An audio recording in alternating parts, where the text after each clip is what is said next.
ফলের রাজা আম হলেও এখন দামের রাজা তরমুজ। গরমের তাপমাত্রা বাড়তে চাহিদা থাকে তরমুজের।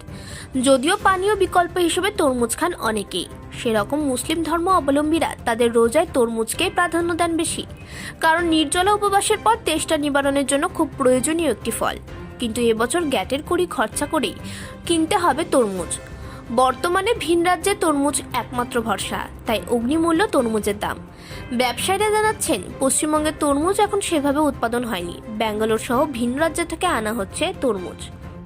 একদিকে যেমন বাড়ছে বহন খরচ, অন্যদিকে নিজেদের পুঁজি সামলানোর জন্য পাইকারিতেও বাড়াতে হচ্ছে অনেকটাই দাম। তবে আগামী দিন 15-র মধ্যে আয়ত্তে আসবে তরমুজের দাম। রাজ্যে তরমুজ আমদানি শুরু হলেই বর্তমানে অগ্নিমূল্য বাজার দর অনেকটাই নেমে আসবে।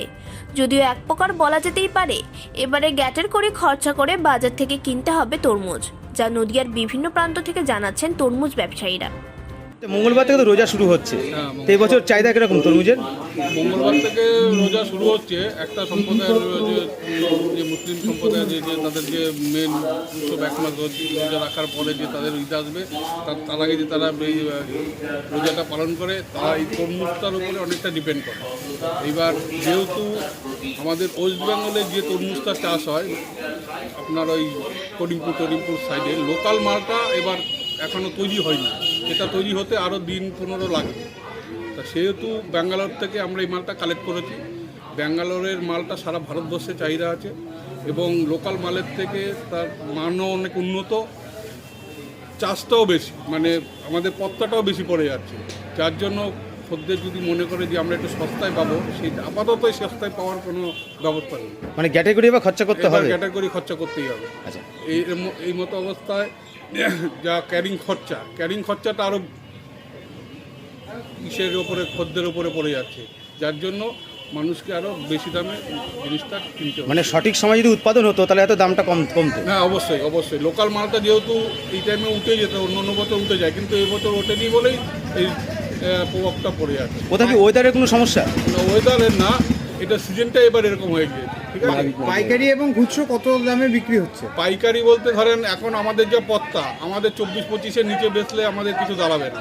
এবার আমাদের থেকে যারা কিনে নিয়ে যাবে তারা তো একটা প্রফিট মার্জিনাল রেখে তারপরে তারা করবে, সেটা 8 টাকা হোক 10 টাকা কেজিতে রেখে তারা বিক্রি করবে। এবার ধরেন কেউ যদি দেখা গেল 5 মণ মাল নিয়ে গেল, সেখানে হয়তো 5 কিলো ঘাটতি হয়ে যাবে। কেন হয়ে যাবে? মালটা ধরেন তো পচনশীল দ্রব্য, এ তো আর আপনার দীর্ঘদিন রেখে করা যাবে না, সেই জায়গায় ঘাটতি হবে।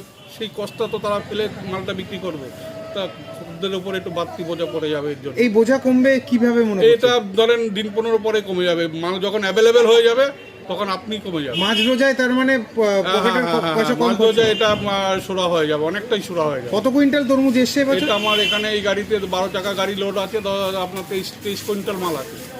এখনো পর্যন্ত 23 কুইন্টাল এসছে? 23 কুইন্টাল মাল এসছে। আমার আরেকটা গাড়ি লোড হচ্ছে, এটা বৃহস্পতিবারে রাত্রে ঢুকবে। ওখানেও কত দাম? না, ওটা কতটা আসছে? ওটাও প্রায় 23 থেকে 30-এর মধ্যে হবে। তার মানে যোগান প্রচুর আছে কিন্তু দাম বেশি। ওই ব্যাঙ্গালোরের মালটা সারা ভারতবর্ষের চাহিদাকে যোগান দিচ্ছে আপাতত, ব্যাঙ্গালোর আর মহারাষ্ট্র। আপনার নাম? সঞ্জয় পাল।